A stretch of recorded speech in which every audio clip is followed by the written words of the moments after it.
everyone! Okay, so that was a bit delayed. Good morning talaga. Medyo malamig dito sa studio. But either way, glad to have you all here with us. Ako po si Paolo del Rosario, and we're here to give you a little bit of joy, a bit of laughter, and of course, sprinkle a little bit of magic in your morning. And of course, hindi pa nagsiswitch yung camera. Kaya, Ann, mag-good morning ka naman muna. Good morning, guys! I am Ann Asis-Carilo. Welcome to the show. Join us because we're gonna, share some positivity, some big smiles, and a lot of giggles. I love that, giggles. And I'm Monique Tuzon. We have a great lineup today. We have two authors. We have one for dogs and one for mental health for kids. Yes, that's right. So it's going to be an educational show for today. Yeah, 100%. I'm really excited for it, especially because we don't have a dog here. But we still get to talk about the dogs. Yes. Yeah, 100%. And of course, talking about mental health, especially for kids, is also really important. So really, really excited to dive into that. But of course, before anything else, we have to dive into some serious business. So let's head on over to the news first and foremost. Now, recent investigations by the Presidential Anti-Organized Crime Commission, or PAOC, have unveiled a new dimension to the ongoing issues surrounding the Chinese-operated illegal pogos in the Philippines. Beyond crime and national security threats, these operations now pose significant risks to the country's food security. Chinese nationals linked to pogos include the ousted Bamban Mayor Alice Guo. They have been found to own expansive fish ponds in Sual, Pangasinan. The PAOC revealed that Guo, also known as Guo Huaping, purchased 2 large fish cages in January. Moreover, the PAOC identified 16 other Chinese nationals who, through Filipino frontmen, own extensive fish cages in the region, some holding as many as 50 cages. This discovery surpasses the legal limit of 750 cages, with authorities finding a staggering 1,500 in Sual. The PAOC is now investigating how these permits were issued and whether profits from illegal gaming financed these fish pond acquisitions, shedding light on a critical intersection between the illicit activities and essential food resources. Chinek namin yung mga properties ni Alice Go, and then nakakita kami ng mga properties niya, specifically mga fish ponds, fish cages dito sa Sual. Meron kaming 2 properties na nakita na pag-aari niya.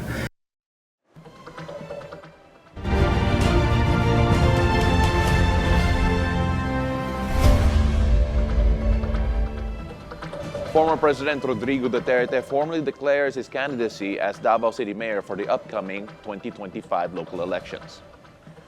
Former President Duterte previously served as Davao City Mayor for 7 terms over a span of 22 years, where he started his anti-criminality and anti-illegal drugs campaigns, which he brought nationwide as president in 2016. The former President Duterte's son, incumbent Davao City Mayor Baste Duterte, will run for Vice Mayor in the midterm elections. Commissions on Elections Chairperson George Garcia may face an impeachment complaint before the 2025 national and local elections as former Caloocan City Representative Edgar Erice vowed to file charges against the poll body head. On Monday, Erice called Garcia biased towards Miro Systems, adding that the poll body chief appears to be lawyering for the election service provider. When asked about the basis of the complaint, Erice responded by telling the media to wait for the filing. But he said this will have something to do with Miro Systems. Hindi po kayo naging COMELEC chairman, naging abogado po kayo ng Miro. Isama niyo na po si Commissioner Bulay at alam niya kung ano ang dahilan kung bakit ko sinasabi yan. In response to a potential impeachment complaint, Garcia stated he is prepared to face any charges and suggested that the alleged campaign against COMELEC is well-funded. The controversy involves Miro Systems, which faced scrutiny after St. Timothy Construction Corporation withdrew from their joint venture due to a conflict of interest. Pasig Mayor Vico Soto highlighted possible connections between STCC and St. Gerard Construction, owned by Sara Discaya, who is running against Soto in the 2025 elections. Risa called for an investigation into the deal, while Senator Risa Hontiveros urged the Senate to probe Comelec's contracts for the 2025 elections. Garcia acknowledged Risa's opinion, but noted it does not reflect the commissioner's views. The Philippines and South Korea have upgraded their bilateral ties to a strategic partnership, signing various agreements during President Bongbong Marcos's meeting with South Korean President Yoon Suk-yeol. Key agreements include a memorandum of understanding between their coast guards, as well as deals on nuclear energy, defense, economic development, and tourism. They also addressed regional issues such as the West Philippine Sea dispute and tensions on the Korean Peninsula. And finance. Our decades of cordial relations have developed into a comprehensive partnership that spans political, defense, economic, socio-cultural, maritime, and many other fields across various levels of engagement. And today, I am pleased to announce that the Philippines and the Republic of Korea have formally elevated our relations to a strategic partnership, adding further impetus to the strengthening and deepening of our cooperation in an increasingly complex geopolitical and economic environment. Prepare for cooler days and nights ahead. Pagasa declares the end of the habagat season. In a statement on Monday, state forecasters say the habagat, or the southwest monsoon, showed a significant weakening over the past few days. The southwest monsoon is characterized by warm, moist winds. Pagasa adds the country is now transitioning to the cool amihan season, or northeast monsoon, which may be declared in the coming weeks. In world news, thousands observe a minute of silence in Israel to remember Hamas's deadly attack on October 7 last year. At least 1,200 died in the carnage, while 250 were taken to Gaza as hostages. A year on, about 100 are still in the hands of Hamas. In Jerusalem, families of the captives took to the streets near Prime Minister Benjamin Netanyahu's private residence to call for their loved ones' freedom. Tel Aviv residents also honored the victims in one of the deadliest attacks in the history of Israel. Israel President Isaac Herzog joined grieving families and friends marking the day at the site of the Nova Music Festival, where militants killed hundreds of partygoers and staff. And Filipino contemporary artist Ronald Ventura breaks a new record, this time at Christie's Hong Kong auction house. Christie says Ventura's painting State of Bloom sold for 36.7 million Hong Kong dollars, shattering his previous record by 88%. The painting was initially estimated to sell between 1.8 and 2.8 million Hong Kong dollars. Ventura is now one of the most sought-after artists in the region's art market. Moving on to sports, it is a hard-earned victory for the New Orleans Pelicans in the NBA preseason. The Pels edged out the Orlando Magic earlier today at their home court, 106-104. Jordan Hawkins, top scorers for the Pels with 18 points off the bench, while Zion Williamson added off 16 points and 8 rebounds. In another game, the Phoenix Suns beat the Los Angeles Lakers to start off their preseason run. Josh Okogie led Phoenix with 15 points. Devin Booker, rookie big man, also Iguodala, and Colin Gillespie finished with 12 markers each, while the father and son Lakers duo of LeBron and Bronny James played together for the very first time in an NBA preseason game. LBJ, 19 points, 5 rebounds, and 4 assists, while James Jr. was scoreless but grabbed 2 rebounds and committed 4 turnovers, but had a couple of blocks to go along the way in over 13 minutes of play. Now on to entertainment news. Philippine bet Dom Corilla won the global title for Mr. Global 2024, becoming the first ever title holder from the country. This is also the first time in 10 years since the Philippines took home a major title in male pageantry. Dom bested 31 other candidates during the competition in Bangkok, Thailand on Sunday. Spain's candidate was named first runner-up, Nigeria's second, Thailand's third, and Brazil's fourth runner-up. Mr. Pilipinas donned a golden national costume as Apolaki, the Filipino god of war and sun. During the Q&A portion in the finals, Dom emphasized the importance of education accessibility. The 29-year-old model and actor holds a bachelor's degree in aviation administration and is also an advocate of environmental conservation and animal welfare.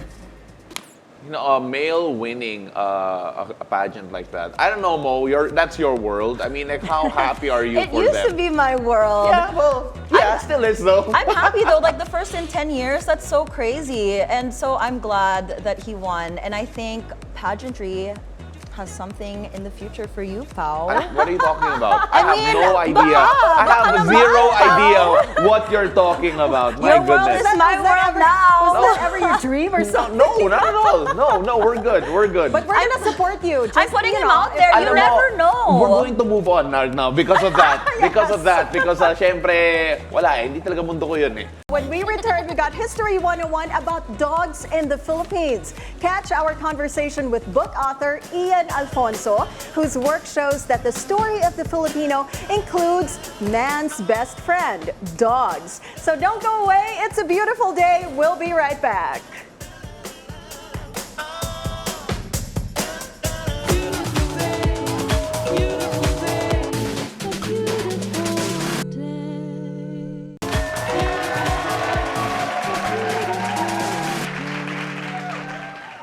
Welcome back. You're still watching It's a Beautiful Day. Now, we have a treat for all of you that will get you barking for more.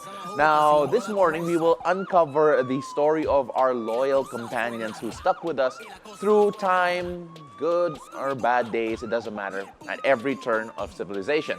Now, Assistant Professor and Historian Ian Alfonso joins us live in the studio to tell us about his book, Dogs in Philippine History, which will surely change the way that you think about Aspens. It's a beautiful day. Ian Alfonso, maraming salamat. Thank you very much for joining us. Good morning, Paolo.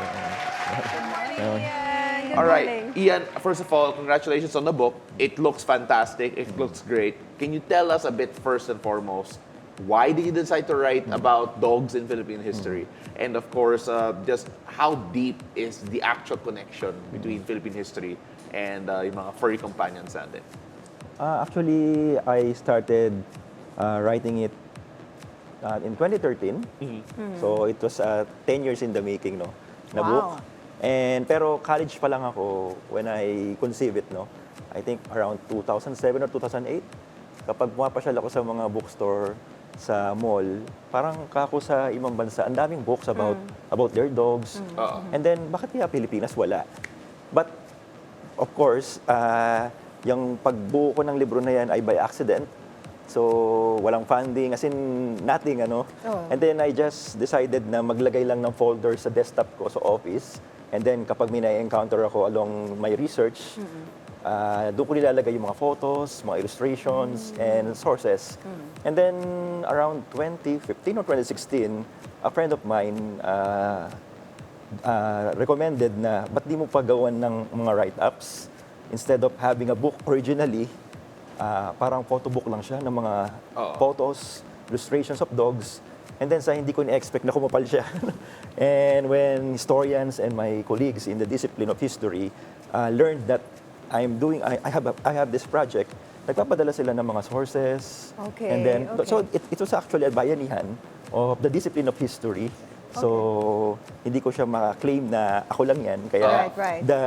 yung pinakamahirap na gawing part ng libro na yan is the acknowledgement page. Parang ayokong ma-miss yung kahit isa sa kanilang tumulong Who para helped mabuo you. tong librong to. Yeah, and the research and Yes, ma'am. everything, right? So, according to your book, the dogs have been introduced to the Philippines 4,000 years ago, right? So that's a lot of research involved. During your research, meron ka bang na-discover na information about dogs na surprised you or something that we did not know about?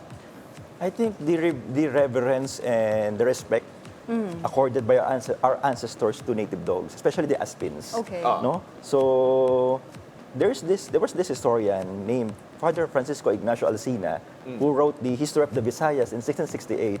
Meron siyang isang buong chapter dedicated only for cats and dogs Really? in the lives of our ancestors in the Visayas. Okay. At binabanggit niya doon na nawiwirduhan siya. Bakit sa Pilipinas, hinahalikan ng mga aso? Because maybe back in Spain, hindi nila ginagawa yan. Nasa labas lang ang mga aso. And then may sariling kumot. And then talagang ang description niya nga sa mga Pilipino ay the regard these people, I mean our ancestors, being accorded to the dogs is incomparable to the whole world. And that was in 1668. Okay. So ibig sabihin, yung ating pagrespeto sa mga aso, hindi na bago. But Right. take note, these were native dogs, the Aspins. Aspins, yes, No, not yes. the... Yung mga may breed. Hindi yung mga may breed. It's funny that you mentioned that people back in the day, like 4,000 years ago, they respect the aspens. You know, I think there's a stigma now, and it makes me sad as an animal advocate, that now they're looked down upon, correct? Where do you think that switch happened throughout time, and why do you think that happened? I think their role was diminished because of colonization. The central role of our dogs in the life of our ancestors were mostly on hunting. That's why yung ating Philippine term for hunting is pangangaso. The root word is aso, to be with dogs. Okay. And in the Visayas, pangangayam. Ayam is dog also in the Central Philippine languages and in Mindanao. So, nung dumating ang mga Kastila, parang sinabihan nila yung mga ancestors natin na huwag na kayong umalis sa mga bayan nyo, huwag na kayong mamundok, magpumunta sa gubat, meron naman kayo dyan mga baka, source of protein. And also, kasi ayaw kasi ng mga Kastila na lumalayo yung mga Pilipino because pag pumunta ka ng bundok at gubat, parang nagre-rebelde ka na. So, kumbaga, na-diminish yung role ng mga aso, dumami sila hanggang sa naging nuisance na sila sa paligid. And also, malaking factor din dyan was the rabies. Because the Spaniards instilled in the minds of the people na automatic yung mga Philippine dogs ay carrier ng rabies. Yeah. Not yung mga may breed, no? And do you think that's going to change anytime soon, the stigma towards aspens? Do you think it's going to be a positive one eventually, or you don't think I think that's gonna happen? seeing our countrymen naman, no, kapag may mga issues about aspins, talagang ang laki ng tawag dito, suporta rin kahit paano ng mga Pilipino no sa aspin. Pero yun nga, hanggang Facebook na lang ba tayo? Kasi ang daming aspin sa paligid, the stray dogs, no? I know, it makes me sad. Nangangailangan din sana ng Filipino home, a loving Filipino home, no? So let's translate our being keyboard warriors into action, no? Right, Preach, right. always Yeah. adapt, don't shy. Yes. Exactly. So- Yeah, when you take a look at the history that you've written, syempre, I was going through the book a while ago and medyo nagulat ako that there are actually signs of it throughout Philippine culture. I mean, like there you've documented yung mga statues to dogs, you documented little monuments to dogs as well. Nagulat ka ba that the reverence that we had in the past in some ways still kind of shows its way in Philippine culture today? Yes, definitely, no. Kailangan lang talagang ma-realize ng mga Pilipino na hindi na bago itong mga ginagawa nating mga excesses, no, sa mga aso natin, na... May stroller ba sila dati para sa mga aso?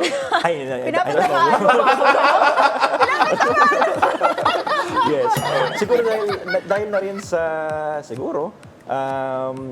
alam na natin noon pa man na ang mga aso ay kasakasama kapag nakikita natin sila, uuwi tayo sa masalubong. Kaya siguro gano'n na lang kalapit ang mga Pilipino sa aso. Basta let's emphasize na hindi na bago ang ating pagtingin sa mga aso. At yan ay sa kasaysayan na. Right. And now, something new though is that apart from yung version ng book na to, si Mo is holding the puppy edition. Puppy Yeah. edition! So, How may difference ba yun? O perfect sa is form this? lang? Sa Can you form, give us an idea yes. of bakit may Model. puppy edition? Yes, actually, magkamukha lang ang laman. Oo. Na medyo may kamahalan kasi yung malaki, no? So, So for students. Yes, opo. Ayan, Kasi yes. kapag mold aside, kapag po book signing, pumipila yung mga bata, mga estudyante. naaawa ko dahil ang pinapipirma nila hindi libro, postcards. Kasi pinamimigay ko yung mga postcards ng dogs, no? May version ng postcards yan. Okay. So sinasabihan ako ng mga estudyante, "Sir, ito lang muna po papapirma namin. Sana makabili din kami someday." So nagka-Christmas bonus ako, kinausap ko yung kapatid ko, baka pwedeng matulungan mo ako mag-produce ng small version. So nung January, nagtayo siya ng sarili niyang company, yung Amlat. So it's a publishing house that produced the Happy Edition for the puppy students. edition. Ano bang price range natin for This the is books?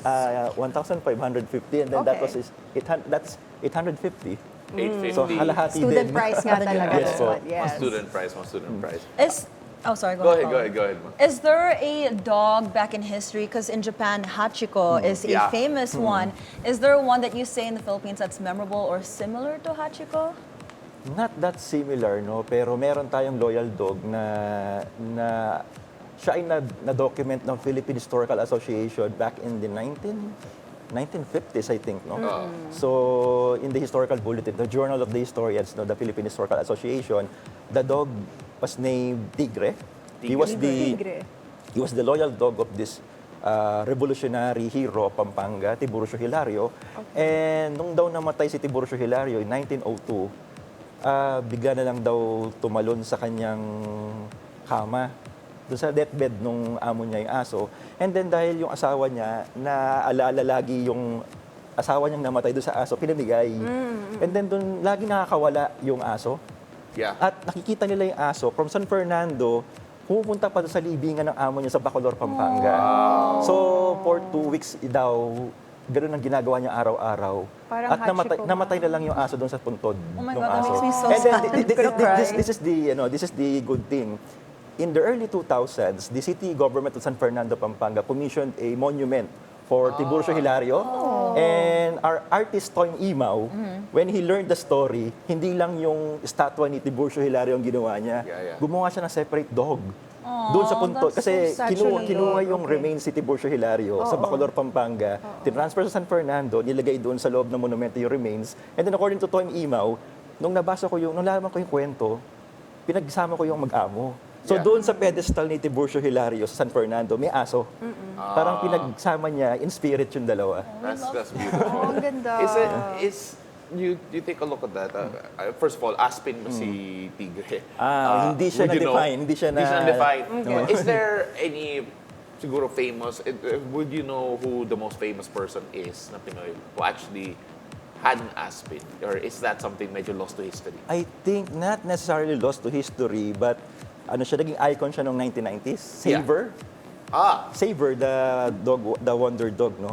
So, He starred in a couple movies, right? yes. He's an Asin and, and then... at sa iba't ibang mga commercials. Yes. Because in the 1990s, I think 1997, there was this journalist na napasyal sa Pagsanhan, Laguna. At nakita niya itong asong ito na bumibili ng lugaw mag-isa with the basket sa mouth niya. Yeah. So, hanggang sa natuklasan siya ni Noli De Castro, meron siyang show sa isang channel na pinifeature siya every Saturday. Cute. Tumaas yung interest ng mga Pilipino doon sa Aspin na yon. At the following year, 1998, kasama siya isa sa mga sinasabing dahilan bakit naipasa yung Animal Welfare Act of 1998. Okay, perfect. Saver was discovered by his owner sa isang kanal sa Pagsanhan, Laguna. Yeah. Ayun. So, ang ganda ng story niya dahil siya ata yung, I think, the earliest known Aspin Yeah. na nagkaroon ng ganoong not only national national acclamation but naging global, Yeah. Nagka-interest yung tao sa kanya. I Yung understand, ibang yeah. bansa rin sa kanya. Is there, would you say, looking in your history, looking at all of the interactions between Filipinos and yung mga aso nila, who would you say is the most iconic dog in Philippine history? Meron ba tayong ganon? Or is there someone that really stands out to you? Hindi ko pa yan pag-iisipan, kasi hangga't maaari, pantay-pantay sila. They're all created I understand. Yes, at kung Yes. pa pwede pa, may ma-discover pa tayong iba na maisama. That's why the Philippine Postal Corporation last year issued the special 8 stamps to Yeah. commemorate the 8 historic dogs in the Philippines. Yes, and I want to get my hands on those stamps. From the dogs of Rizal down to the latest dog of there was this dog, Aspin, no, named Kabang. Yeah. Ito yung naputol yung nguso niya Yeah. niya yung Yes, mga right. amo niyang bata sa Zamboanga City. So at least meron tayong contemporary hero dog.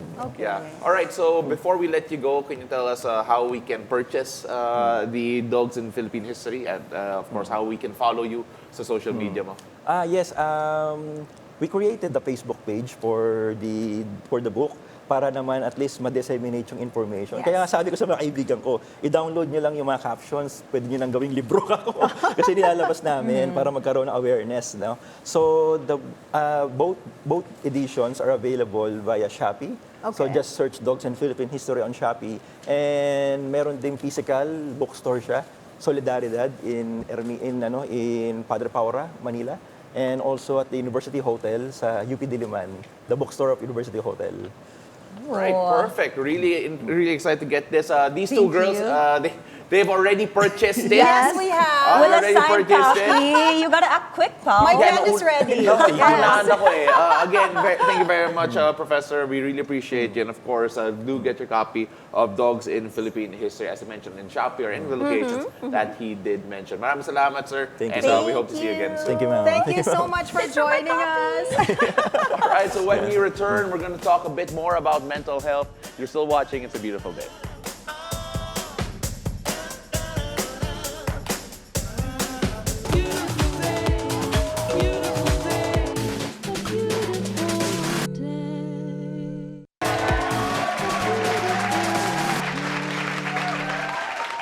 Hello and welcome back. You are still watching It's a Beautiful Day.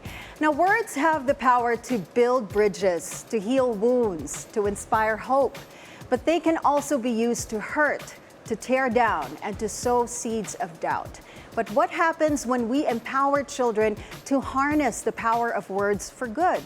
Today, we welcome UP Professor Maria Yvette Concepcion Alcazar, who is also the author of the inspiring children's book, Words Have Power. She joins us to explore how language can be a powerful tool for emotional well-being, especially for young minds. Good morning, Teacher Yvette is how you want us to call you, right? Yes, Teacher Yvette.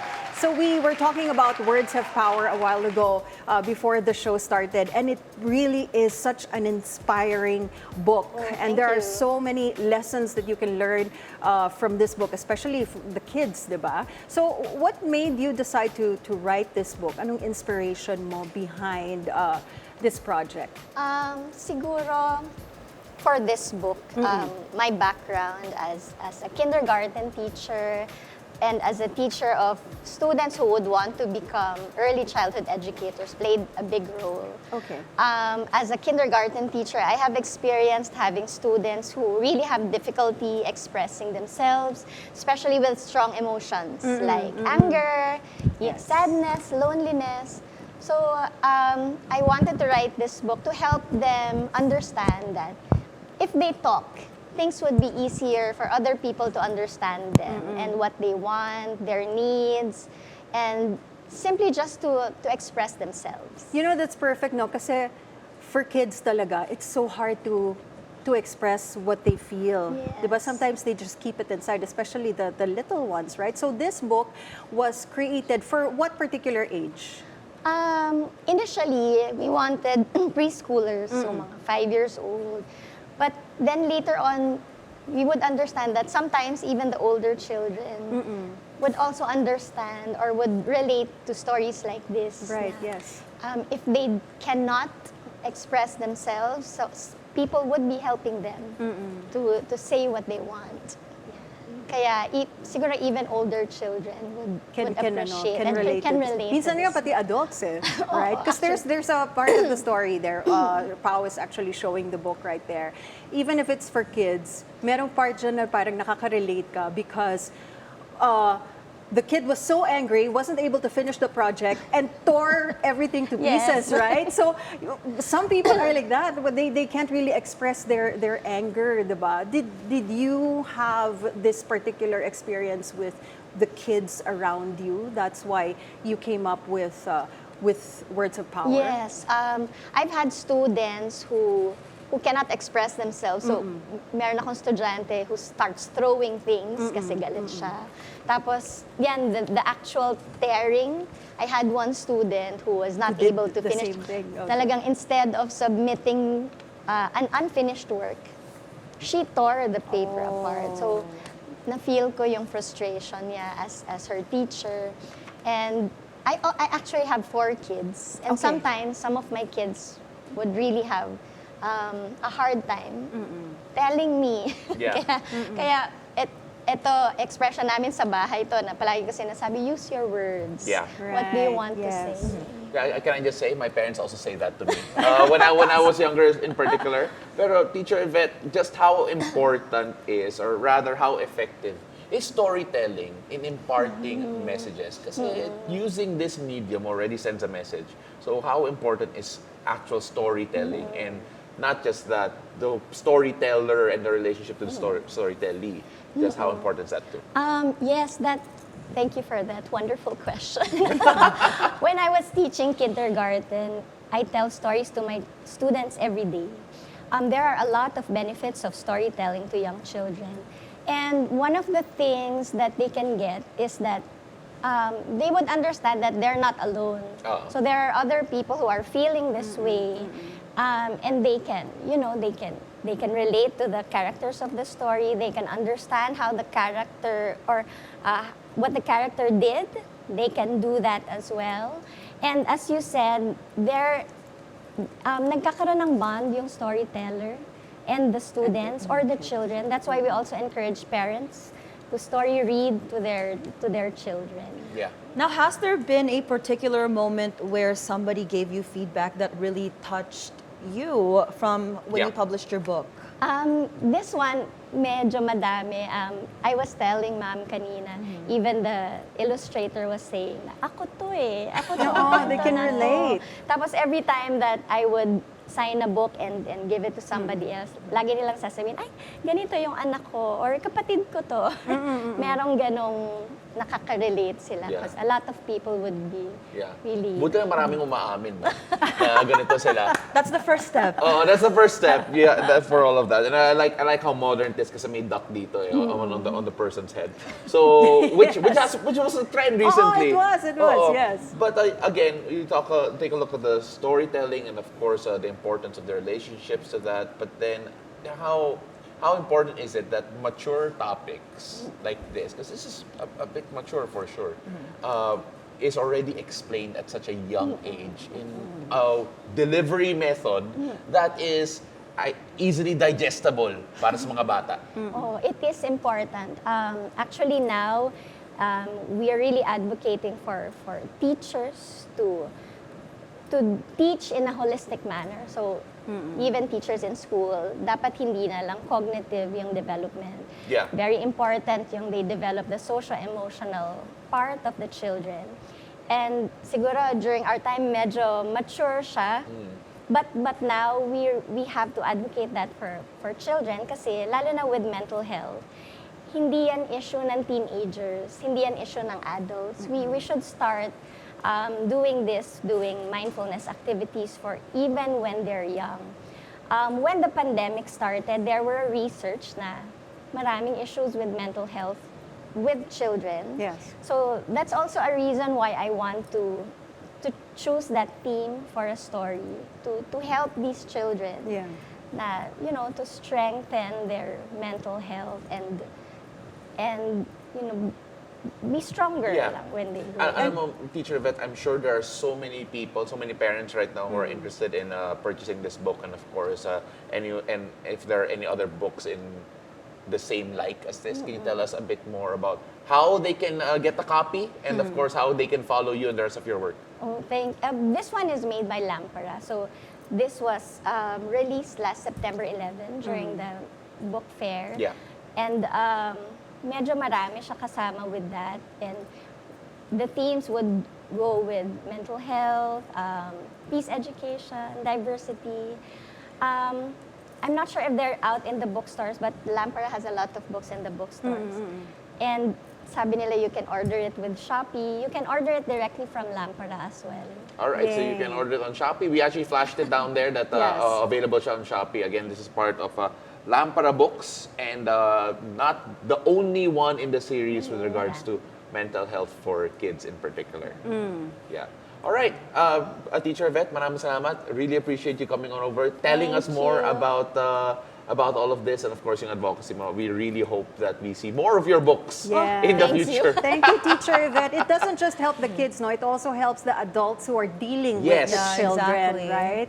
That's why you also incorporated adults in that book as well. Yes, so we should get a copy. Oh yeah, we should 100%. Thank you so much for coming. Thank you very much. Don't go away, because when we return, we'll explore 6 Filipino hotels that have made their way into the Michelin Guide. A celebration of paradise meets luxury from island hideaways to metropolitan havens. And these places are changing the game in hospitality, and you won't want to miss this. So don't go away. It's a beautiful day. We'll be right back.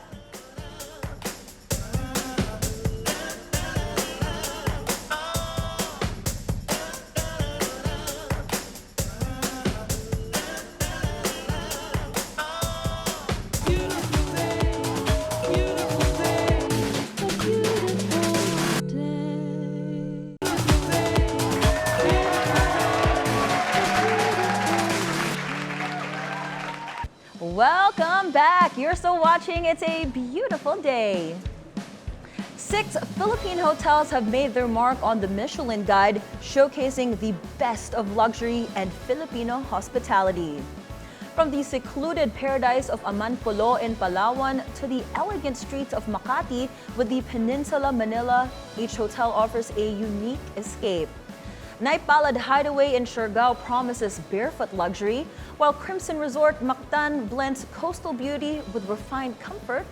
Hotel Okura in Manila and Admiral Hotel also provides a luxurious vibe. These destinations now stand among the world's finest, bringing a new level of excellence to the country's tourism scene. Actually, guys, Filipino hotels, they're a different level. Really? Coming World from class, the they're US, world class. when you see hotels here, kahit like it's just 1-star, 2-star, 3-star, Yeah. amazing. Well, And It's also so the good. way we treat our guests, it doesn't matter if it's a 5-star, like what you said, but hospitality, our Filipino hospitality is just really no, we do specialize in hospitality. Oh, yeah, And yeah. we know about the high standards that we have for it. And I think those hotels in particular are really good at making sure that the attention to detail is there with regards to the hospitality, not just obviously the facilities and all of that, but then it's the people that also make a big difference with regards to the service. Because you can go overseas and these hotels who are highfalutin would have all of this, all these facilities. Pero iba pa rin eh. There's a reason why you go to those big hotels and a lot of the people there are Filipino. Exactly. yeah, Well, and it yeah. makes a difference. If you go to a place and maganda lang yung place and pangit ng service, you'll remember that the Exactly. service was Yes, ugly forever. yes. Yeah. Well, speaking of all the hotels that we just flashed, baka naman, pa-sponsor! Hashtag Becca naman.